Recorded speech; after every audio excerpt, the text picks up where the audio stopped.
Welcome back to the Man Cave, everybody, for episode 68 of the ManTFup podcast. I'm Kimmy B. And Lenny. And Len, I got to tell you, nothing is more vindicating than when headlines pop up or, new studies appear that basically back up things that we have discussed on this podcast in previous episodes. We've had a lot of conversations, about the state of Florida, about the current cost of living here, about some of the problems that, lifelong Miamians in particular are facing in 2023, following, a few years of intense migration of people from other places, whether it's the Northeast, California, all over the country, obviously in the wake of the pandemic and whatever. But you sent me something recently, and it was a clip, and it was like, Florida's got a people problem. And you could take that so many ways. There's so many ways. I was like, is this about Florida man, Florida woman? Is this about politics?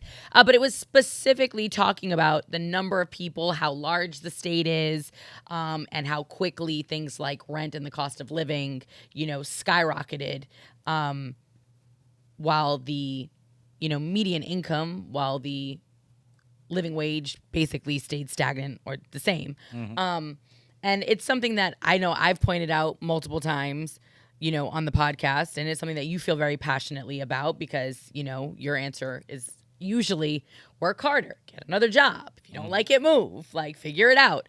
But it gets to a point where you're like, okay, it's different if it's like 10 or 12 people. Like when it's thousands of people, this is becoming a very different conversation because a lot of these people are the people who make the economy run in Florida and in South Florida in particular. Yeah. I'm still a believer in that the people that are leaving are going to get replaced by people who are willing to travel more or do whatever they have to do to have a job. Yeah, I think if you were to ask employers right now, they would tell you, nah, buddy, not true. And not in particular, not in things like the service industry. Like this is, we're looking at it right now, the American Auto Workers Union striking. UPS had a very intense negotiation, their union, and obviously the company with the drivers coming out on top of that one. There are a lot of disgruntled people in this country. And as a business owner, I know you have your own feelings on that conversation.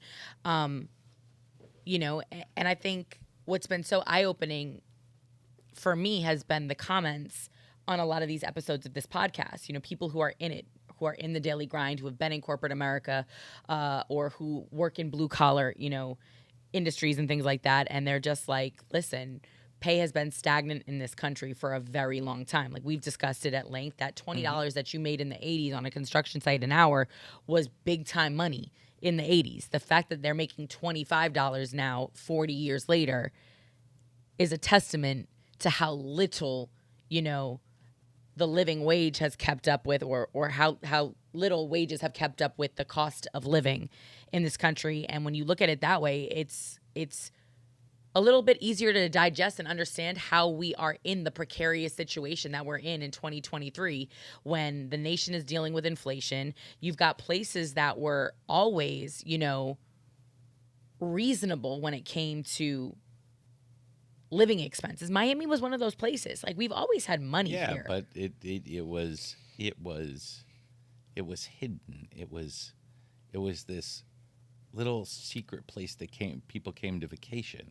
And then people started discovering, hey, it's reasonably priced there. And no, they always knew. They just couldn't move. No. The New Yorkers who came here in particular and drove up the prices, the folks from California who came here and drove up the prices in the pandemic and after, they always knew because they always vacationed here. LA people have always come here. People from Silicon Valley have always come here. We've had mayors that have been, petitioning for folks in Northern California to move their operations here. We've always had our, tax benefits in this state. Do you want to hear something crazy though?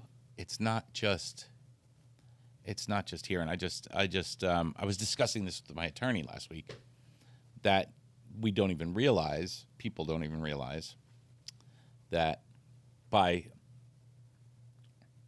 2030, 60% of the single-family homes in this country will be owned by corporations. Yeah. So that little piece, that little tidbit, is driving the single-family home prices and keeping them up because the people who are buying them don't care what they pay for them because they're long-term assets. So, you would expect as the interest rates go up, property values go down. That's kind of how it works. That's how the Fed adjusts things. But that's not happening because BlackRock and a few other companies are buying up all the residential real estate. But that doesn't detract from the point that people can't afford to rent them from these companies either. Yeah, well, do you understand what I'm saying? Like, we're talking about two different things here. I get that you're explaining why the cost of real estate is driven up. The cost of real estate is staying up. But people in South Florida, people have always owned and rented. Like, that wasn't always a big, deal. Yes, you could get a fairly reasonable home here, but you could also rent here for, a reasonable price as well, which means you could work, as a bartender and go to school and, live in an apartment. I told you my first apartment on South Beach was $600 or $650 a month. Granted, that was, of course, a 20 big years part ago. of it is the city of Miami in the past 15, 20 years has become a real city. Yeah, it's not. Lenny. No, but listen, it's part of it. I get that, but you're giving it too much credit. You're talking about 20 years, Len. People could afford their rent in 2020, and in 2021 they couldn't anymore. We're talking about overnight. The article you sent me, the clip you sent me, was talking about that's where people got fucked. Yeah. Nobody could save enough for a rainy day to afford a $2,000 a month increase in your rent. Or even a $500 a month rent increase in your rent. And it's still happening now, and the pandemic is way over. Like, every time we have a conversation like this, or every time I share some sort of information along this, somebody slides in my DMs and is like, yo, this is crazy. I just had to renew my lease. They raised my rent by $500. And these are everyday folks, maybe making 45, 50, 55, 60 grand a year. You know what I'm saying? Where before that wasn't an issue. Now they're having to make decisions like, okay, am I going to stay here? Am I going to pay the $5? And then what does it cost to move? And all of these things. And all I'm saying is the folks moving here always knew that Miami had a value, but they couldn't work from home. They couldn't work remotely. They had to be in New York City paying New York City taxes because that is where their office was. And you were expected to be in the office 5 days a week, get on that plane, fly to Miami for a weekend, and then get on the first thing smoking on Monday morning and be back in the office. And you could do that. That's why we had so many flights leaving out of MIA, Fort Lauderdale, and West Palm, on the weekends, back and forth between New York, Baltimore, DC, Atlanta. I mean, I'm talking about from everywhere. So, I get it. And it's the same reason. And we've seen this before. You're right. Over the last 15 or 20 years, the cost of living has been going up, incrementally in Miami. And people were leaving and they were going to Atlanta, right? Because, they heard, oh, you can come to Atlanta. And, oh, my God, what you can get in terms of a house in Atlanta compared to what you can buy in Miami is basically the same thing of what you could buy in Miami versus what you could get in New York, right? Like, it was that whole, so now New Yorkers just kind of became the new Miamians moving to Atlanta. But the scary thing is that it happened, like I said, so quickly, and so many of the people that make this economy work, whether it's service industry people, hotel staff, folks who work in the kind of the backbone industries, just can't make it happen. And to your point, even the places where they once could afford to live are now, of course, being gentrified because got to make way for the folks that are willing to pay, right? So you're seeing it on Cayocho right now, right? This historically Latin community, which by many was considered run down and dilapidated, but had a big cultural, kind of, relevance. Yeah. And have you seen it lately? No. Going crazy? It's wild. There's a ton of incredible restaurants over there. Anymore. There's a ton of, new high-rise condos going up over there. Folks that owned multiple pieces of property, but that were predominantly renting probably to, low-income, elderly, Section 8 people are now praying for their leases to end or somebody to die so that they can go in, put on a new coat of paint, swap out some fixtures, and go from getting, $1,100 a month to getting $3,300 a month. Like, it's crazy. And you know who is the fastest rising group of homeless or, housing challenged individuals in the state of Florida right now? Who? The elderly. Yeah. Do you know how disgraceful that is? That was that was inevitable. But that's disgraceful. And the problem is when you raise the rent on the elderly who are on fixed incomes, as we know, right? And they get evicted because they don't pay their rent. Now that's on your credit report. And now as you're trying to seek out new housing, you can't get approved anywhere, right? So even if you have the funds, a family member that's willing to help you, you can't necessarily get the approval. And we don't have the facilities to house all of these people. And as your clip, you know.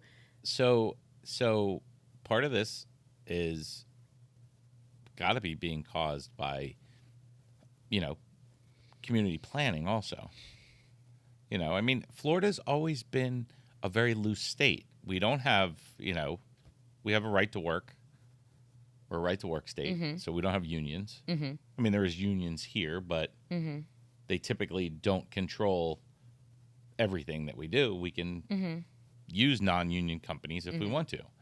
So we never had, you know, any kind of, what do they call it in New York when they have the Rent control? Rent control. Yeah, we have never had any rent control.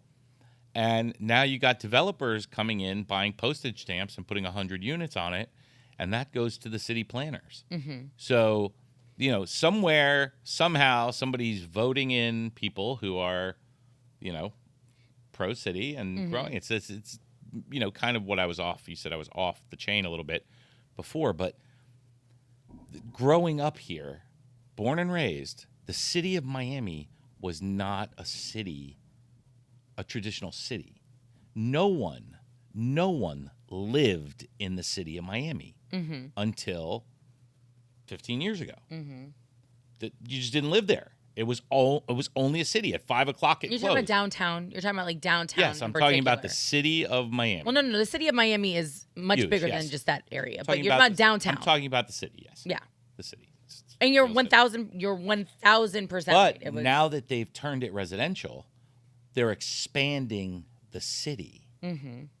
Actual city, big building, city looking from the suburban areas But around do you it. realize, though, that while they're expanding residentially, like, they're not expanding business. Like, that's the thing that's crazy to me. I know that some companies have moved here and relocated, but they're still bringing their talent from other places. They're not necessarily hiring here in the state of Florida. So it's not like they're creating all of these new jobs. We had the Amazon stuff on the table, and then I think they ended up having to shutter one of the plants. Like, as they did, they shuttered a lot. You know, that was one of the things that happened post-COVID with Amazon in general and nationally.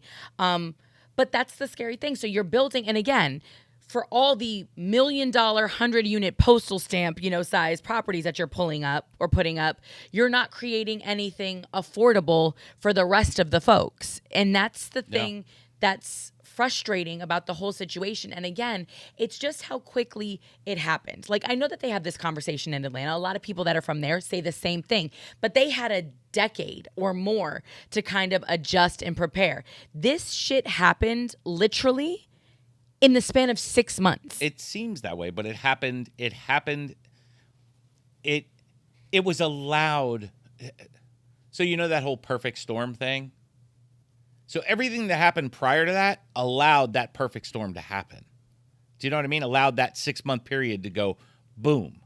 I worked on a project in 2007 maybe. Real estate boom in South Florida. You know, 404 or 5, 06, 07, before the crash. And in order for this project to get approved, they had to build affordable housing or allow, all right, I want to build 1,000 units here. A certain amount had to be set aside, right? Inside of a certain amount had to be not necessarily set aside, but you had to build affordable housing in a proximity. So these companies came in, they did and then they'd build something over here in this neighborhood that was not necessarily, you know, desirable. And a lot of them never got that project finished or never did, you know, so it's like it's all smoke and mirrors. You in the development industry, you have to give and, you know, and they take, at some point there's a breaking point. You know, but these developers and city planners in Miami are obviously not doing both sides. But we also don't have landlords that are looking out for people. And we don't have You're government never going to officials- have landlords that look You out don't for have people. government officials that are looking out for the people of this city, which is why folks were allowed to come here. This wasn't new developments. That people didn't build new developments in 3 months during COVID. No. People were moving down and were literally outbidding people on rent. I've never seen that in my life. Where in a building that is owned by a building management company that is very set rents, like I'm just now starting to see new buildings offering your first month free. Remember, that used to be commonplace. Like if a new building went up and was open, you know, your first month, or they'd prorate 2 months or whatever it was. Yeah, that shit clearly went out the window. And not only that, but you had people coming in giving cash offers, saying, oh, that unit's $5,500. I'll give you $6,500 cash right now. And they were knocking on a door going, you need to go. Like, unless you have this extra $1,000 a month to fork over in rent when your lease is up, and you know what I mean? And normally the increase would have been what? $75, $125, because rent does increase. Say 3%, on a 4% yearly year, basis. Like that's something that you need to just expect. 7% And inflation. if you're lucky and you have, you know, you rent from a personal owner in more of a condo building, some people just appreciate you being a great tenant. Right? And so they're like, your rent doesn't necessarily increase, but you pay 6 months out or whatever. That's a different situation. But I have a friend who rents 5 houses. He's got 5 houses. He rents them. And you said he's a solid dude. Like he didn't up his rent on anybody, and he's literally $1,000 to $1,500 under market. below market. On all But he said he just appreciates having he's got good tenants. good tenants, and you know, which you can end up having to do a lot of repairs But if you when have you a bad talk tenant. about these monster rental buildings, like the one you live in, Yeah. all over Las Olas, all these, they're corporations. Yeah. They might as well be big pharma. They don't give two shits about people. But there should be some sort of like the same way we look out for Florida residents when a hurricane is coming and we tell people to report price gouging with gas. That should have been what was happening when it came to rent with buildings. Like that is price gouging. You're taking advantage of a global pandemic to kick people out of their homes and make a buck. Like I was one of those people. I had to move out of my building in the middle of all the crazy, not because they were raising my rent, but they wanted to raise my rent. Just they didn't want to come out and say that. Yes. You know, like I told you, they said we had a major repair issue that needed to be handled because my building was an older building, and they used that as an excuse to get everybody out. And then of course they've done that. That's nothing new. They've done that in New York forever. And now they have renovated, and those units are now going for market value for sure. And the building's worth it. I wasn't an idiot. I knew what I had. You know what I'm saying? People used to ask me all the time, Kim, why don't you buy? Bitch, no, I'm good. I live on the water. Do you know what I pay in rent? Absolutely not. I would have rented for the rest of my life. So, I mean, I understand how it happened, you know, with the quote unquote undervaluing, especially for being a coastal community, for having the nightlife and all of the things that we have. But there's a cost so great associated with that quick money grab that everybody took.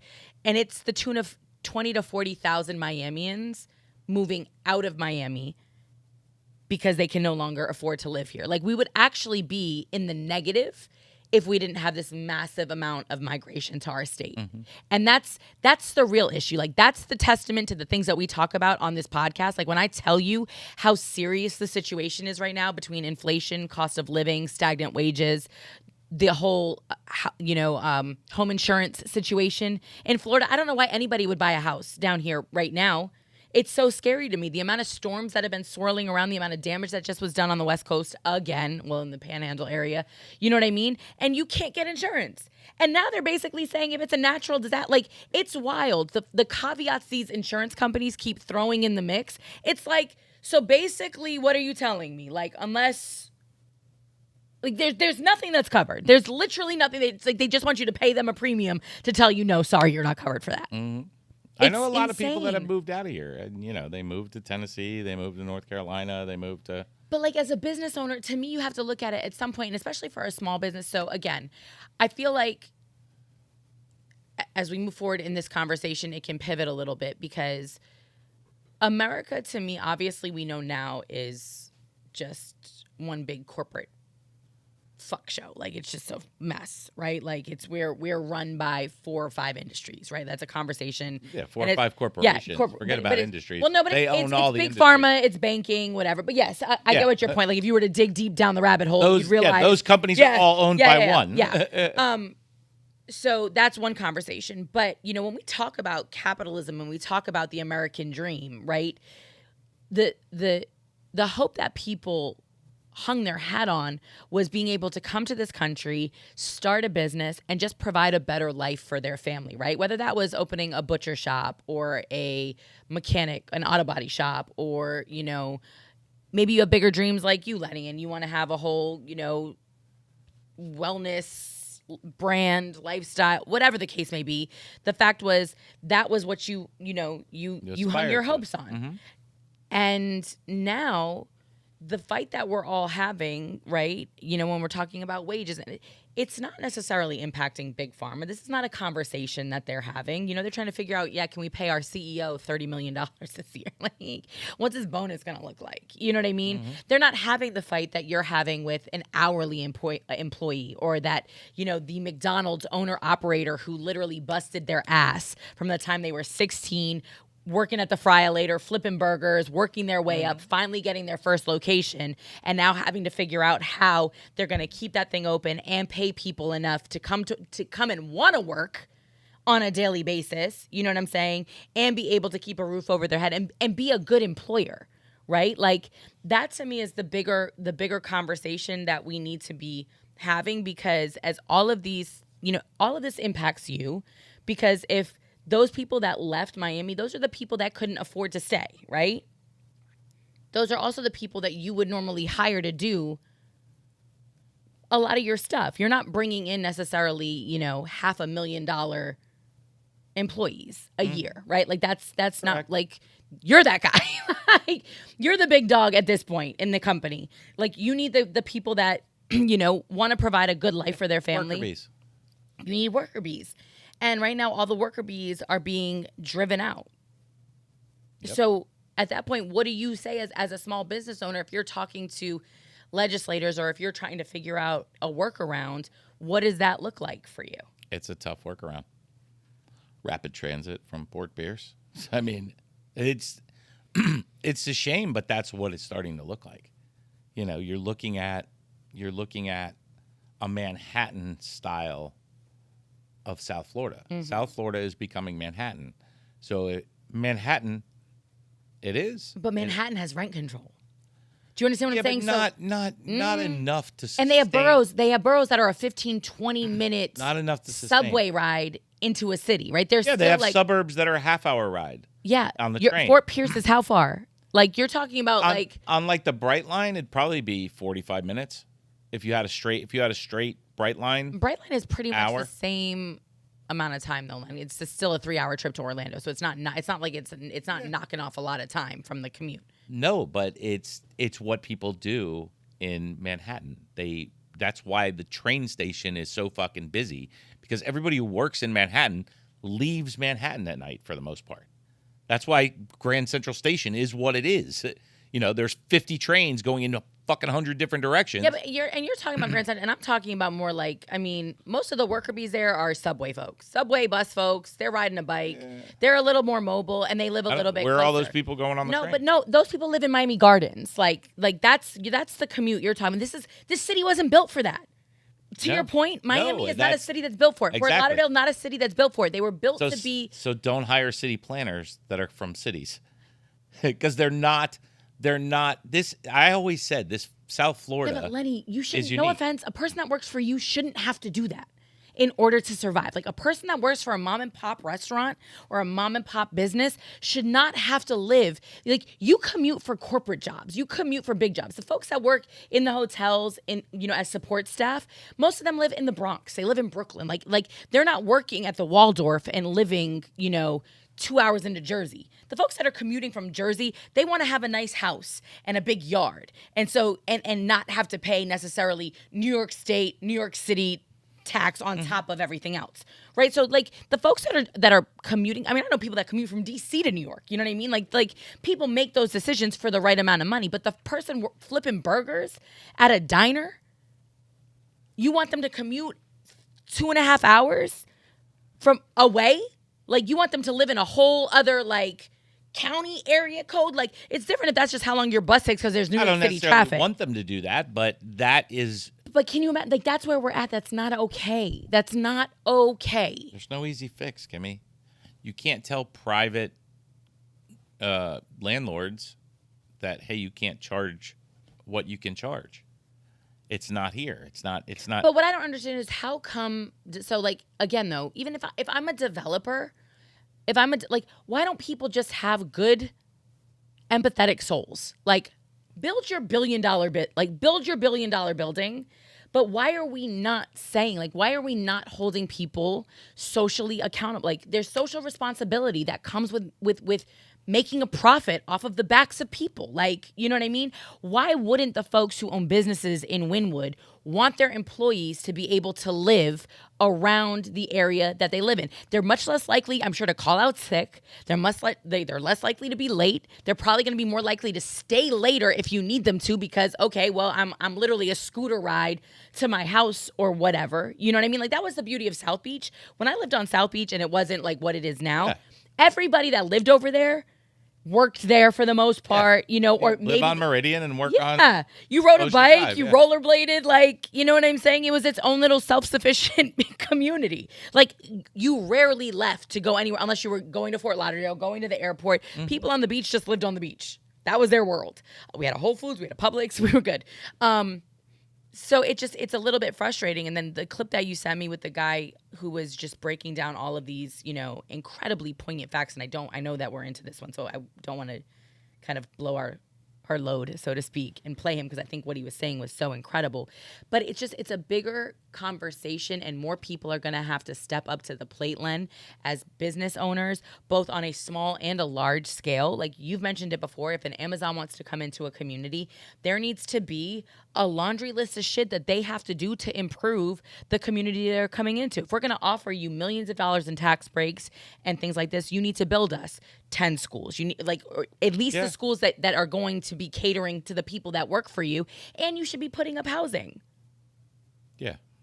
But instead, all they have to do is drop 2 plane tickets to Colorado and a 5-star hotel and whatever else, and approved. But can I tell you what though? But it goes to speak to the core of the company too. Like, I gotta tell you, like my family owned a business, and my grandfather was a lunatic. He's a crazy man. I love him, but he was crazy. But he cared about his employees probably more than he cared about his family. We were all a bunch of bums, but like he knew every employee's name. He knew everybody in their family. You know what I'm saying? And he would that's cuss important. you out. That's important, but still, I mean, it's like you're talking about. You know, you're talking about minimum wage employees for the most part. But why is everybody a minute? Like, but here's the thing, though. So my family owned package stores, liquor stores, right? You know, you look around if you were to walk into a mean, all of my employees either own their own home or have just recently bought their own home. And I don't consider them by any means this is not a starter wealthy job. But it's not, they're not making enough money to retire on at this point. I'm serious. It's that you can be honest about that. Len. It's true. It's true. I mean, I pay fairly, but it's still in the whole scope of things. It's not.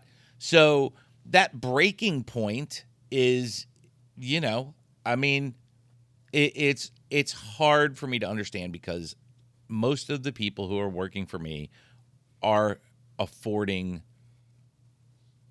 you know, they're living in decent areas and but you have all doing okay. Like, but you have predominantly independent contractors too. Like, you know, a lot of your people are remote. A lot of them don't have to come into the office every day. My family had a business where we needed cashiers to come in and be cashiers. We needed guys to stock shelves. We needed I have a pharmacy. The people come to the pharmacy. But they make what pharmacists make. No, a pharmacist makes what a pharmacist makes. The technicians make what a technician makes. Okay. And that's not enough to live on independently. Decently, I don't know. You know, $24 an hour.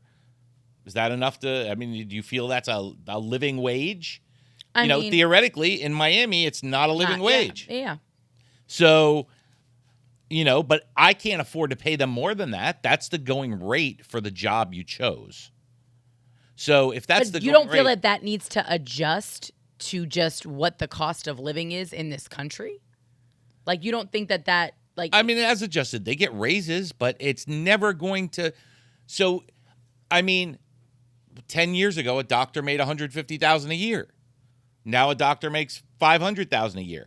The nurse 10 years ago made $30,000 a year. She's not going to be making $100,000 a year now. I think my point is, I feel like it can't. No, but I feel enough. like there was a generation though of business owners that were good to have one business, one butcher shop, right? That took care of their family. If their kids wanted to take it over, that was cool. Course, yeah. The main butcher had a house. His kids got to go to college if they wanted to go to college. But that was what it was. That was the American dream. And then all of a sudden we got into this expanded kind of what the definition of success looks like in this country. And now we got taken over.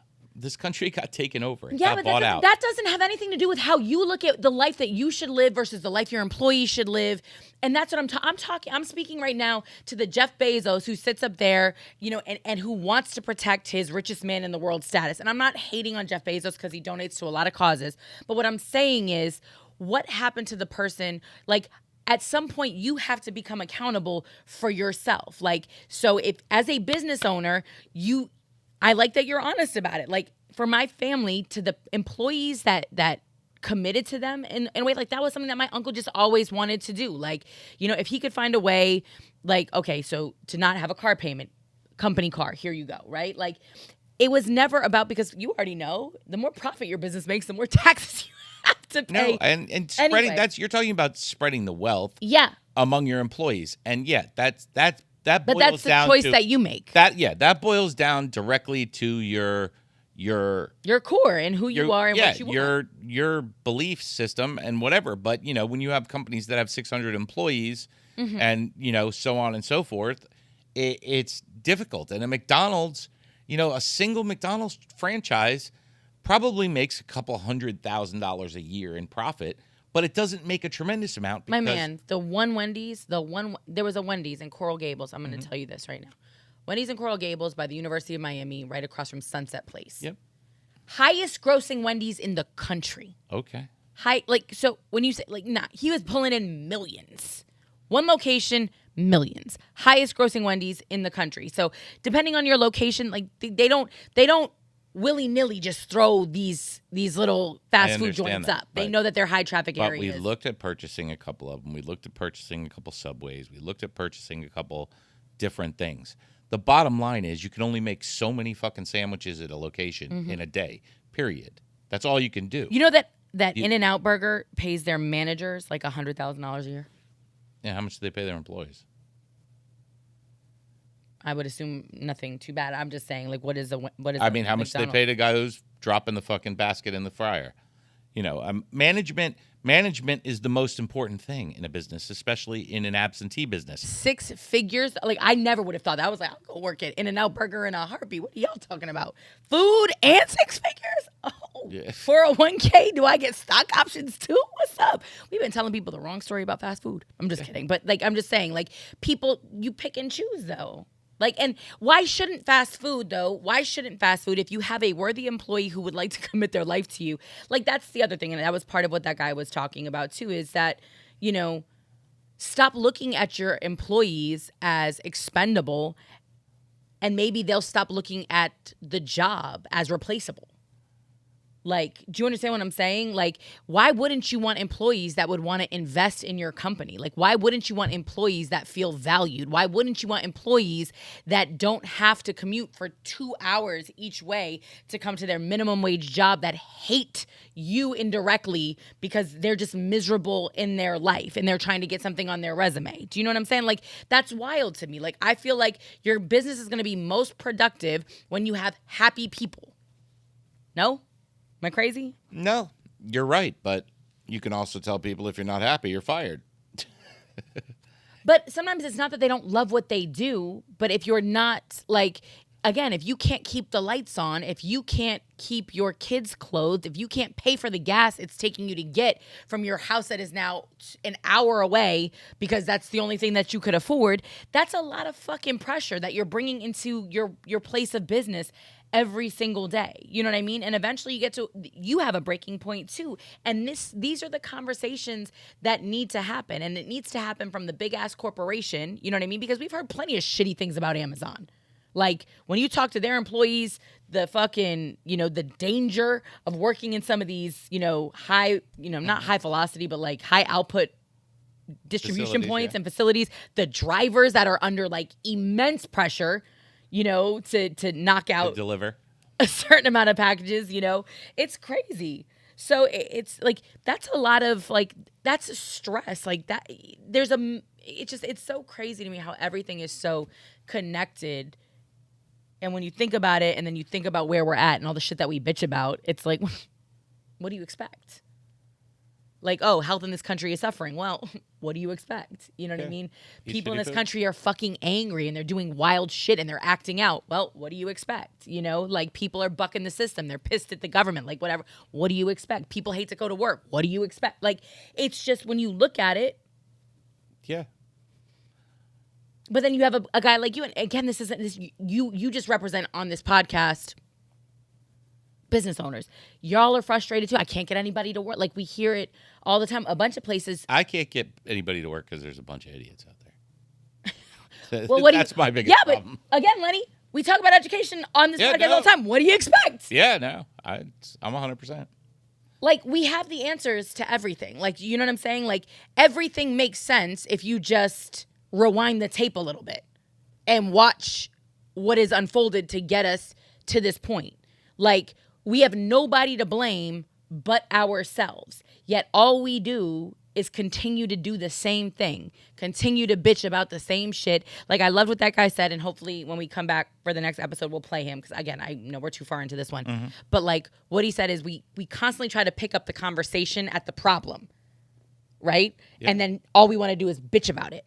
But we don't go back to the beginning. People go through life with their blinders on, and they don't, it's part of the problem of taking critical thinking out of the education system is, people don't think for themselves and they don't look and they don't research. They just go by what they're told. But to the people who want Americans to be more patriotic, right? To look at us as one, as a community, doesn't that start with looking out for each other?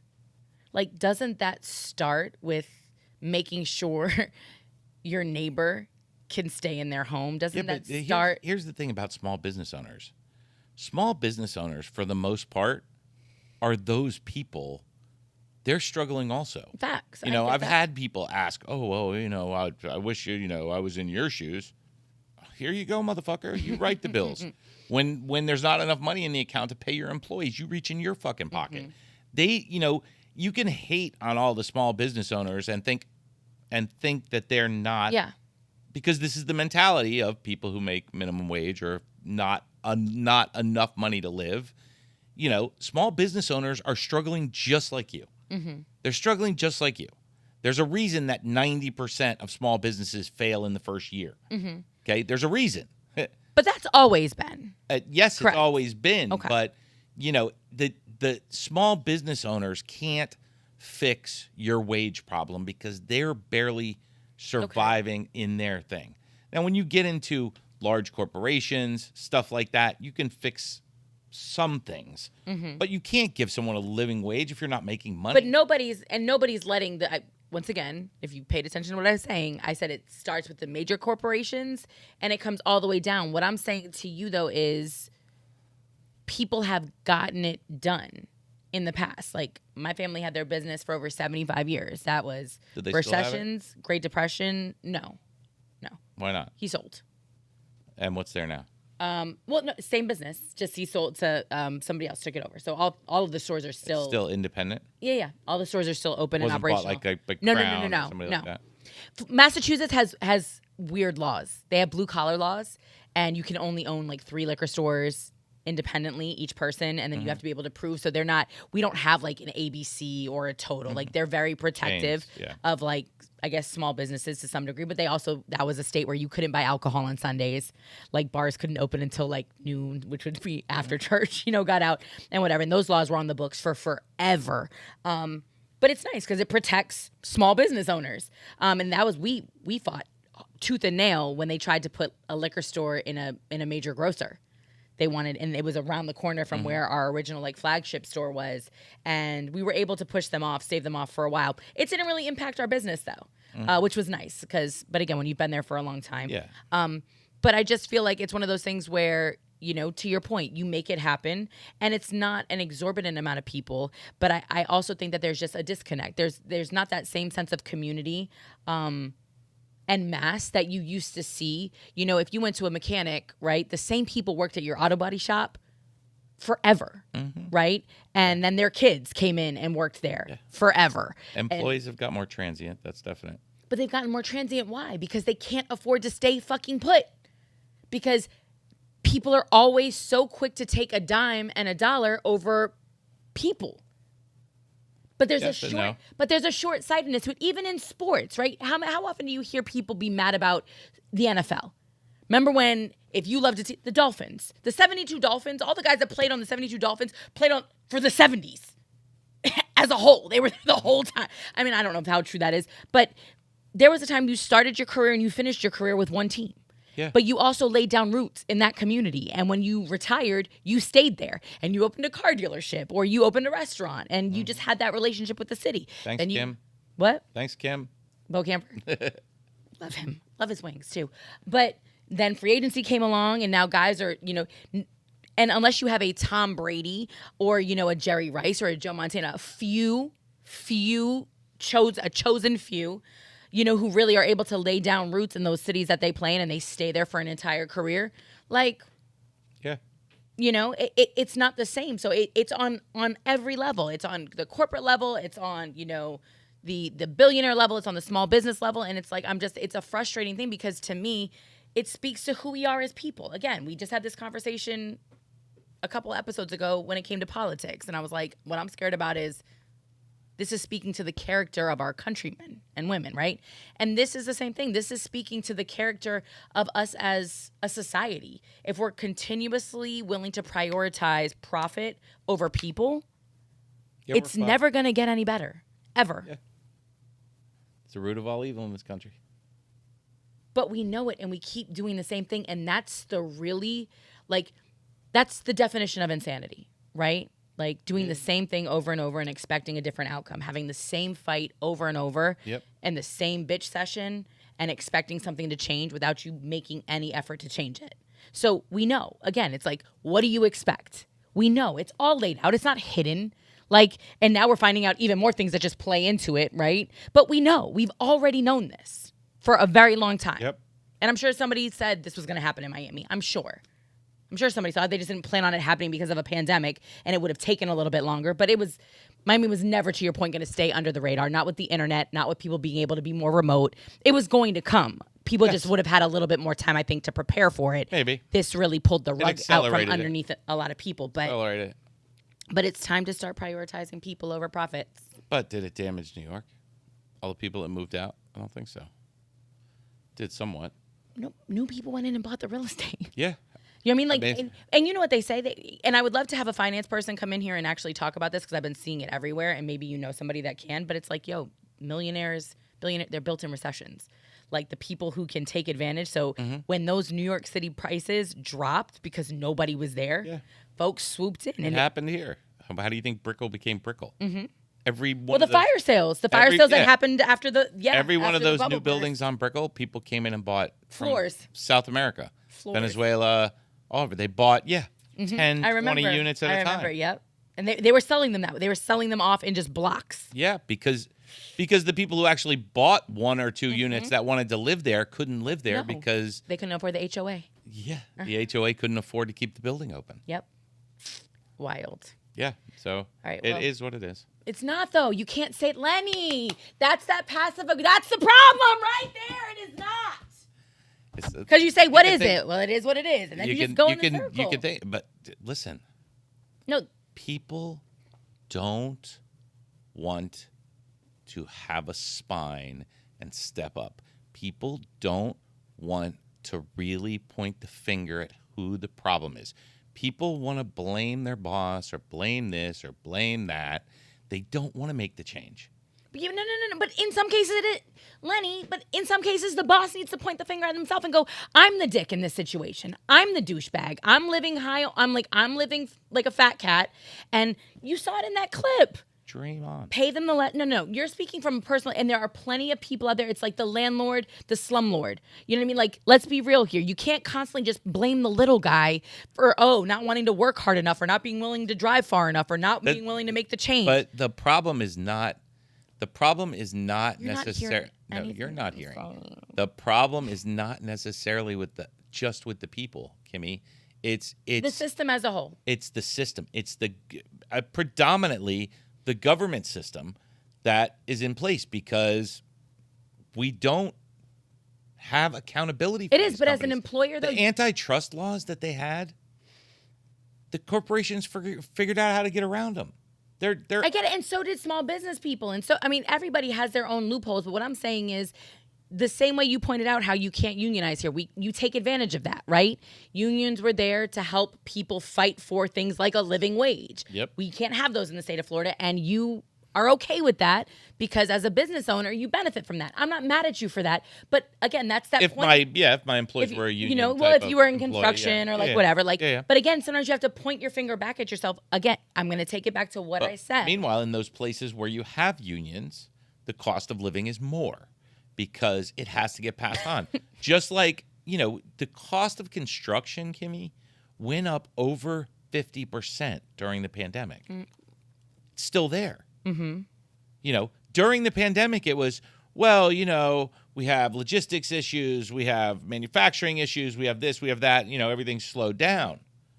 No, it's there because they can still get it, and they're putting profits over people. Yes, but it's all the way down. But so as a contractor, you have to pay 50% more, so you have to charge the developer 50% more, who then has to charge the general public 50% more. But it goes back to putting profits over people. And again, it's the same thing. Like I said, we would report price gouging if it was a natural disaster. If there was a hurricane to come in and somebody was trying to charge you $12 a gallon for some gas, you could call them in and they'd be fine. They could have their business license taken away.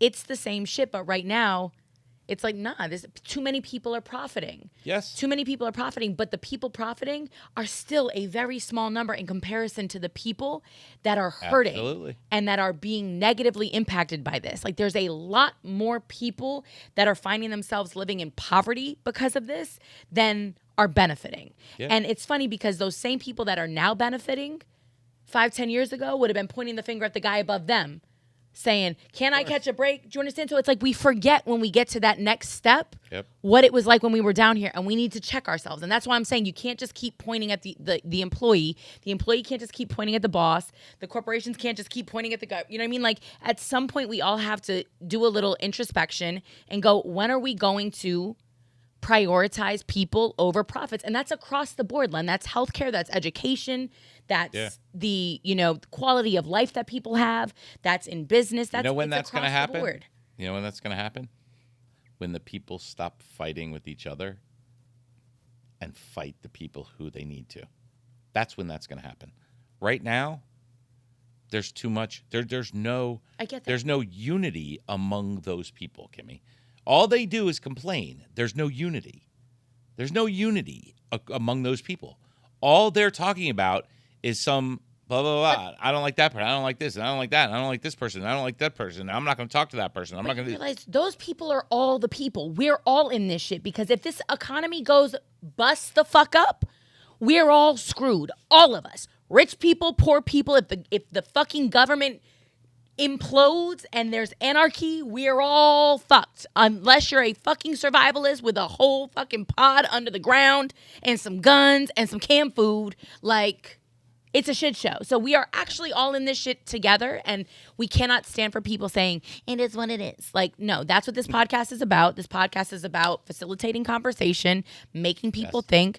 I feel like this was a great fucking episode. We're going to wrap it up, but please don't walk away saying, well, it is what it is, and there's nothing I can do. No, you can have the conversations. You can realize that you are like many people around you, even the people that you think have more or have, you know what I'm saying? And yeah, it's getting informed and being involved and engaged and fighting for people. Because if we fight for each other and shit gets a little bit better, it'd be like, oh, look at this. What? I feel you. And I don't know where the fuck everybody's going, because eventually nobody's going to be able to afford to live here. Like, look, people lived in New York and they left New York to come to Miami. Where did they? Where are they going? Oklahoma? Where are we going? People like to live in nice places. New York's a pretty dope city. Miami's a pretty dope city. It's gonna help the area, and it already has. Where are we going though? Like, where are we moving? Jupiter, Hope Sound. It's all the way up the coast. Is growing exponentially. I know, but what happens when? Like, where do we go? You know, like the people that just lost their homes in the Panhandle with the hurricane, right? Where do they go? Alabama. North Carolina. But you know what I'm saying? Like, we're all getting pushed.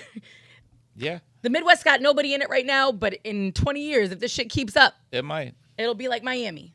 I don't know. Anyway, listen, episode 68. ManTFup podcast is 68, right? Yeah? Yeah. All right. Like, subscribe, share, follow. Please leave your comments. Go back, check out some of the other clips, especially if you're following us on social media. If you're scratching your head watching a clip going, this makes no sense, watch the whole episode. Yeah. You know what I mean? Like, sometimes our boy Nestor does that on purpose because he wants you to be like, what? Huh? Huh? Yeah. Watch the whole episode. It's to get you to go watch the episode. We're crazy, but I promise you, we do make sense sometimes. You know. Sometimes. All right. We'll see you next time on the ManTFup podcast. Peace.